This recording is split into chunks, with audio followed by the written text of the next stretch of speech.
Everyone. I'm Nanki Singh, the president of the Dubai Blockchain and FinTech Society.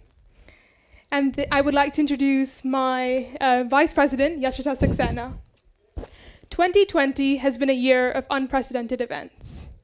The lockdown kept us shrouded in our homes for the better part of the year. High school exams were cancelled, and I found myself with an awful lot of time on my hands. This is when I first started reading about Bitcoin and cryptocurrencies, and I realized the power of this new and exciting technology to revolutionize our industries. So I was very surprised to learn that very few people actually know what blockchain, what cryptocurrencies actually are.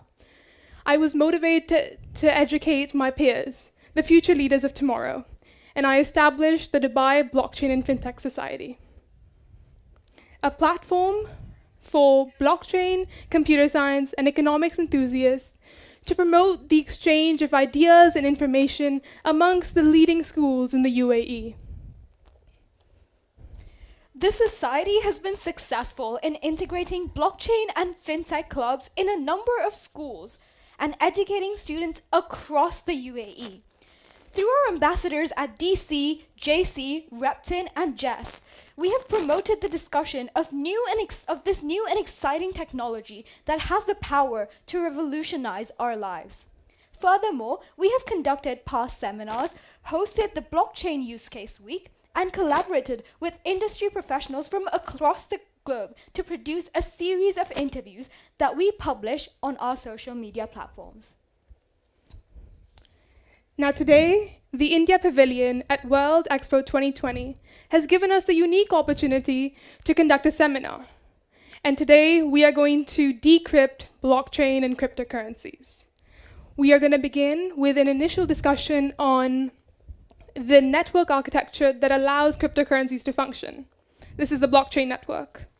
We're then going to move into a specialized discussion of cryptocurrencies, starting off with the history of cryptocurrencies, where it is today and why it has the power that it does in our society today.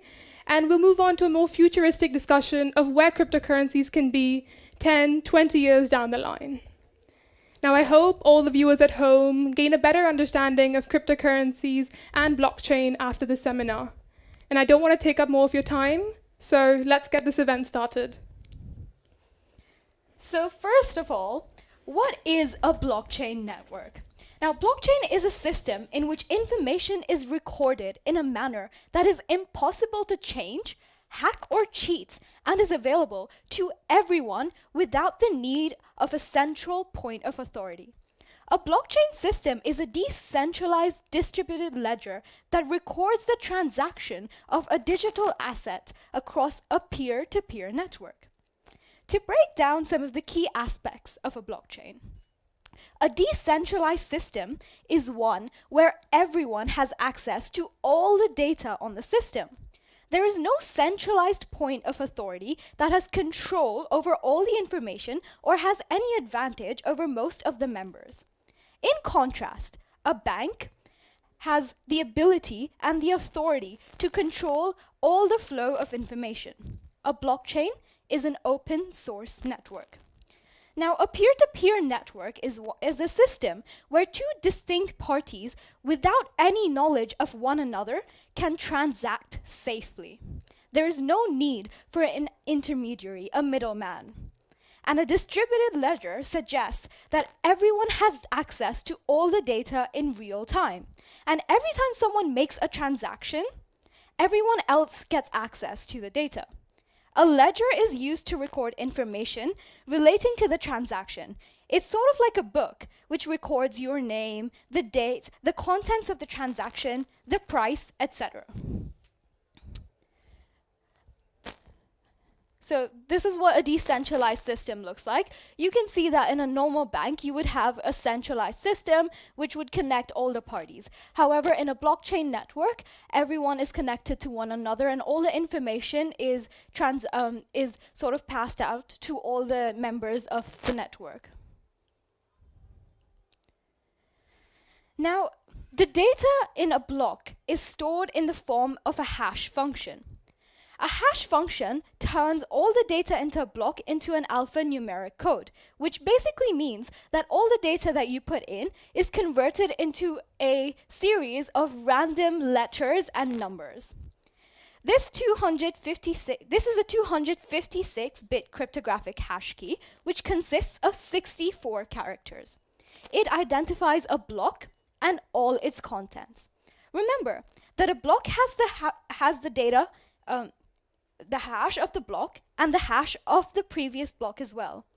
The hashing algorithm is extremely precise and complex, so much so that the smallest change in a digit or letter, or even an additional space, can change the entire function. Now, why is this useful? Because cryptographic hash functions are pre-image resistant, meaning that it is impossible to revert the hash function. From the output, a user cannot derive the input. So although the public may have access to this function, they cannot and will not ever know what the transaction actually consists of. It also makes it extremely hard to commit a fraud, because if any of the data is changed, the entire hash function becomes invalid, and the next block will not connect back to, into the chain. Moving on to the use cases of blockchain in real life. Blockchain it can be used in a wide range of scenarios in modern society. Some of the most prominent use cases of this technology are in cryptocurrency, healthcare, and supply chain management sectors. The first use case I'll be talking about is healthcare. Now, using blockchain networks offers transparency for medical records. It is extremely useful in allowing partners to gain access to their own allowing patients to gain access to their own medical history. In countries like the USA, where data in the healthcare system is fragmented, a blockchain network can increase efficiency and decrease costs. Now, some of the advantages are that it is a faster and cheaper method of storing and constantly updating health records. From 2009 to 2017, 176 million healthcare data breaches have occurred. The concept of keys and hash functions in blockchain systems will prevent successful hacking attempts. Now, this is also helpful in tracking diseases and outbreaks.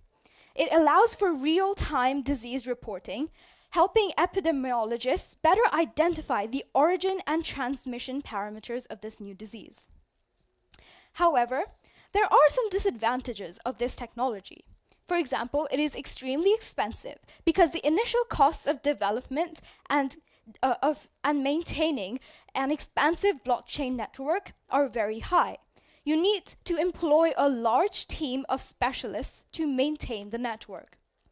The technology to run such a vast system is not yet fully developed. Some examples of this use case include Simply Vital Health, which is a company that uses blockchain technology to create an open source system so that healthcare providers, such as hospitals, can access patients' data at any time and coordinate with one another.